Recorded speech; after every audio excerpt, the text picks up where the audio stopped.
जब भी किसी इंसान के साथ बुरा होता है तो हम कहते हैं कि उसे तो अपने कर्मों की सज़ा मिल रही है, और जब किसी के साथ अच्छा होता है तो हम कहते हैं कि उसके पूर्व जन्म के कर्म अच्छे रहे होंगे, इसीलिए उसके साथ अच्छा हो रहा है।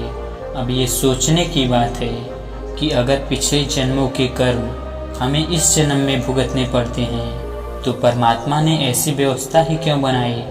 आखिर जो इंसान कर्म अभी करता है उसका फल उसे अभी क्यों नहीं मिलता, ताकि उसे ये भी पता चले कि उसे कर्मों का फल कैसे मिलता है। अब पिछले जन्मों को तो कोई याद नहीं रखता, अगर पिछले जन्मों के कर्मों का फल इस जन्म में मिलता है तो फिर आदमी को फल का एहसास कैसे होगा? क्या सच में जो भी हमारे साथ आज हो रहा है वो पिछले जन्मों के कर्मों का नतीजा है, या फिर कर्म का कोई और चक्कर हमारा जीवन निर्धारित करता है?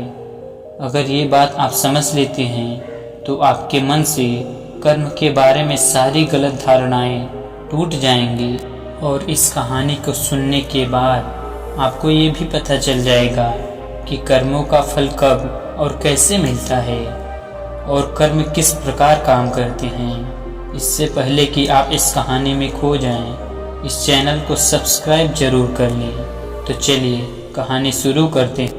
एक बार की बात है, एक बार तथागत गौतम बुद्ध से उनके शिष्य ने पूछा कि हे बुद्ध, कर्म क्या है? जरा विस्तार से हमें इसके बारे में बताने की कृपा कीजिए। ये सुनने के बाद बुद्ध कहते हैं कि मैं कर्म को समझाने के लिए तुम्हें एक कहानी सुनाता हूँ। इस कहानी को सुनने के बाद तुम्हें कर्मों के बारे में पता चल जाएगा। इसके बाद बुद्ध कहना शुरू करते हैं कि किसी राज्य में एक राजा राज किया करता था। एक दिन राजा निर्णय करते हैं कि आज मैं घूमने के लिए अपनी प्रजा के बीच में जाता हूँ। वो अपने मंत्री को साथ लेकर अपने राज्य के बाजार में घूमने के लिए अपने रथ पर सवार होकर निकल जाते हैं।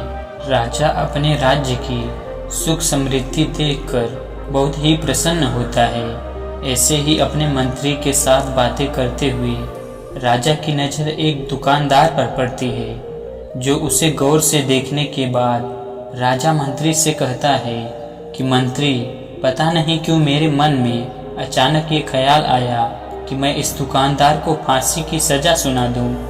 राजा ये बात मंत्री को बताने के बाद इसके बारे में भूल गया, और उनके बीच दूसरी बातों पर चर्चा होने लगी। ऐसे ही शाम तक घूमने के बाद राजा अपने महल में वापस आ जाता है, लेकिन मंत्री के मन में अभी राजा की बोली हुई वो बात घूम रही थी। वो सोच रहा था कि आखिर राजा के मन में ऐसा ख्याल क्यों आया कि वो उस दुकानदार को फांसी की सज़ा सुना दे। बिना कोई बात किए ऐसा ख्याल किसी के मन में कैसे आ सकता है? इसी सोच विचार के कारण वो मंत्री रात भर सो नहीं पाया, और सुबह उठते ही वो उस बाजार के तरफ निकल गया जहाँ पर उस दुकानदार की दुकान थी। वहाँ पहुँचने के बाद उस मंत्री ने आसपास के लोगों से दुकानदार के बारे में पूछना शुरू किया। कुछ लोगों से बात करने के बाद मंत्री को पता चला कि वो दुकानदार अक्सर किसी से बात नहीं करता। वो हमेशा चुप चुप रहता है, और ऐसा लगता है कि वो बहुत दुखी है। लोगों से दुकानदार के बारे में ये बात सुनने के बाद वो मंत्री उस दुकानदार के पास जाता है और उससे पूछता है कि तुम इतने दुखी क्यों रहते हो? इस पर वो कहता है कि हाँ, मैं अक्सर बहुत दुखी रहता हूँ। मैं चंदन की लकड़ियाँ बेचता हूँ। अक्सर लोग मेरे दुकानदार पर आते हैं, मेरी लकड़ियों को देखते हैं, उनकी तारीफ भी करते हैं, लेकिन मेरी लकड़ियों को कोई खरीदता नहीं है। इसीलिए मुझे इस व्यापार में घाटा ही घाटा हो रहा है, और यही कारण है कि मैं कभी किसी से ज़्यादा बात नहीं करता और अक्सर दुखी ही रहता हूँ। ये सुनने के बाद भी मंत्री को समझ नहीं आ रहा था कि आखिर राजा को इसे फांसी देने का ख्याल कैसे उठा। उसके मंत्री उस दुकानदार से पूछता है कि मान लो अगर तुम्हारी कोई भी लकड़ी ना बिके तो तुम क्या करोगे? ये सुनकर दुकानदार गुस्से में कहता है कि फिर मैं इस राज्य के राजा के मरने का इंतजार करूंगा। जब वो मरेगा तो उसके दाह संस्कार में मैं अपनी चंदन की सारी लकड़ियां दे दूंगा, जिससे दूसरे राज्य के लोगों को भी मेरी लकड़ियों के बारे में पता चलेगा और वहां से लोग मेरी लकड़ियां खरीदने के लिए आया करेंगे। ये सुनते ही मंत्री समझ गया कि आखिर राजा के मन में वो ख्याल क्यों उठा था। वहां से जाने से पहले मंत्री उस दुकानदार से कुछ लकड़ियां खरीद लेता है और बदले में उसे कुछ मुद्राएं दे देता है, जिससे वो दुकानदार प्रसन्न हो जाता है। इसके बाद वो लकड़ियां लेकर वो मंत्री राज्य में आता है और वो लकड़ियां राजा को भेंट करते हुए कहता है कि हे राजन, आप जिस दुकानदार को फांसी की सजा देने की बात कर रहे थे, उसने आपके लिए ये चंदन की लकड़ियां भेंट में भेजी है। ये सुनने के बाद राजा ने उन लकड़ियों को निरीक्षण किया। उन्होंने उन लकड़ियों के करीब जाकर उसे सूंघना शुरू किया और उनके खुशबू से राजा मदहोश हो गया। उसे वो खुशबू बहुत अच्छी लगी। इससे वो राजा इतना प्रसन्न हो गया कि उसने अपने मंत्री को सोने की कुछ मुद्राएं देते हुए कहा कि ये मुद्राएं तुम उस दुकानदार को भेंट कर देना और उससे कहना कि जब भी हमारे राजमहल में चंदन की लकड़ियों की ज़रूरत होगी तो उसी की दुकान से चंदन की लकड़ियां खरीदी जाएंगी। स्वर्ण मुद्राएं लेकर मंत्री प्रसन्नता पूर्वक राजमहल से रवाना हो जाता है। वो ये सोचकर खुश हो रहा था कि राजा के मन का ख्याल अब पूरी तरह से बदल चुका है। अब राजा के मन में उस दुकानदार को फांसी देने का विचार कभी नहीं आएगा। और यही सोचते सोचते वो मंत्री उस दुकानदार के दुकान पर पहुंच जाता है और उसे वो स्वर्ण मुद्राएं देते हुए कहता है कि ये मुद्राएं राजा ने आपके लिए भेंट में भेजी है। उन्हें आपकी चंदन की लकड़ियां बहुत पसंद आई। और जहाँ तक मेरा सवाल है तो मैं राजा का मंत्री हूँ। पहले तो ये सुनकर दुकानदार घबरा जाता है, क्योंकि उसने राजा के मरने की बद्दुआ की थी।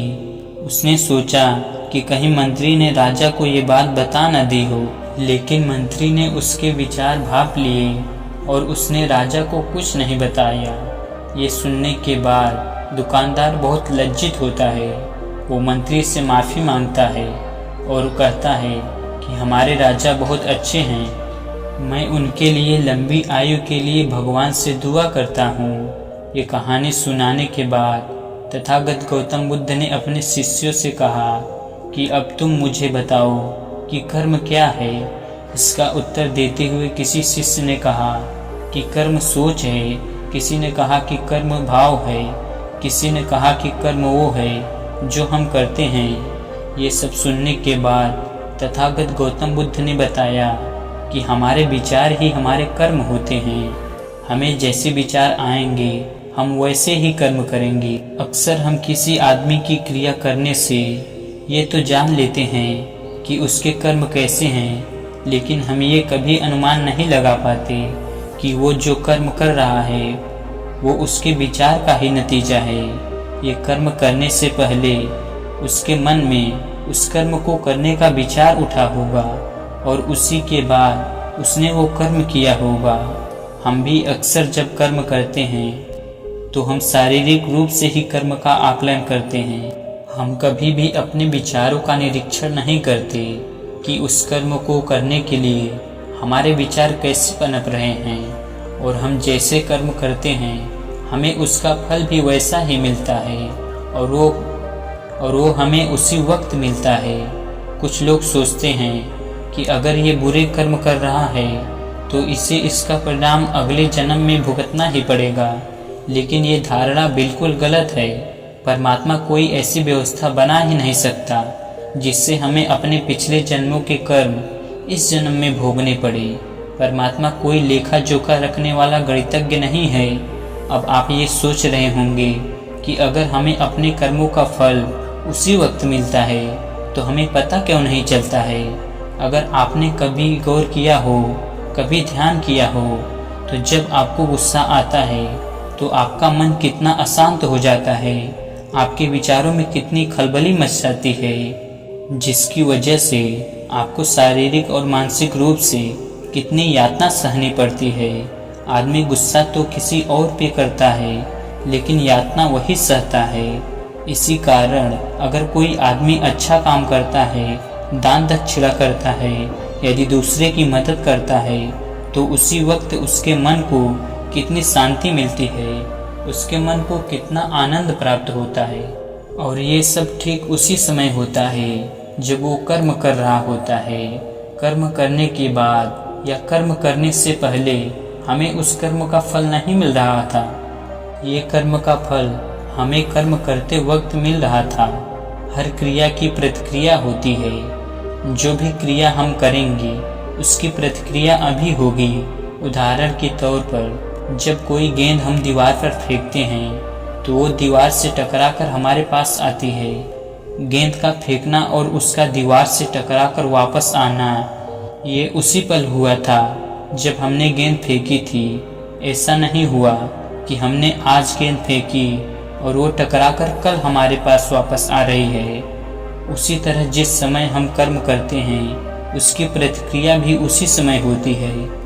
बस हमारी दज्ञानुसी सोच और सुनी सुनाई बातों की वजह से हमें लगता है कि हमें पिछले जन्मों के कर्म इस जन्म में भोगने पड़ रहे हैं। अब आप ये सवाल कर सकते हैं कि कुछ लोग हमेशा अपने जीवन में अच्छा काम करते हैं, लेकिन फिर भी उनका जीवन ठीक से नहीं चलता, उनका जीवन डगमगाता रहता है। उन्होंने कोई बुरा काम नहीं किया होता, फिर भी दुख उनके जीवन में आते रहते हैं। ऐसा क्यों होता है? तो इस बात को भी समझ लेना जरूरी है। जब भी हम बार बार एक ही तरीके के काम करते हैं तो वो हमारे संस्कार बन जाते हैं और संस्कार हमारी आत्मा से चिपक जाते हैं। हम मरने के बाद अपना शरीर तो छोड़ देते हैं, लेकिन जो संस्कार हम निर्मित कर लिए हैं वो हमारे साथ ही जुड़े रह जाते हैं। और जब हम कोई अगला जन्म लेते हैं तो वही संस्कार हमारे साथ जन्म लेते हैं। इसीलिए दो बच्चों के सोचने में और उनके कर्म करने में बहुत भेद होता है। हालांकि ये सोचने की बात है कि पैदा होते ही तो उन्होंने कुछ भी नहीं सीखा है, लेकिन फिर भी दोनों बच्चे अलग अलग तरीके से काम क्यों करते हैं? ये उन दोनों बच्चों के अलग अलग संस्कार होते हैं जो उनमें अलग अलग तरीके से कर्म करवाते हैं, अलग अलग तरह से उनकी सोच निर्मित करते हैं। कोई बच्चा पैदा होते ही गुस्सैल पैदा हो जाता है और कोई शांत प्रवृत्ति का पैदा होता है। तो ये सब उनके पिछले जन्मों के संस्कार होते हैं। इसीलिए जो संस्कार हम निर्मित करते हैं वही संस्कार हमारे साथ साथ चलते रहते हैं, जिन्हें हम पिछले जन्मों के कर्म कहते हैं। जिस तरह बारिश के वक्त दीवार पे से पानी टपकता है और उससे एक लकीर बन जाती है, और जब बार बार उस लकीर से पानी आता है तो वो लकीर और भी पक्की हो जाती है, और अगली बार जब भी बारिश होगी तो ज़्यादा संभावना है कि पानी उसी लकीर से बहेगा। उसी तरह बार बार किए हुए कर्म संस्कार बन जाते हैं और ज़्यादा संभावना होती है कि बच्चा उन्हीं संस्कारों के साथ पैदा होगा। तो दोस्तों, कैसी लगी आपको ये कहानी कमेंट सेक्शन में ज़रूर बताना, और अच्छी लगे तो इस चैनल को सब्सक्राइब करना ना भूलें। तो चलिए मिलते हैं अगली कहानी में, तब तक के लिए अपना ख्याल रखें।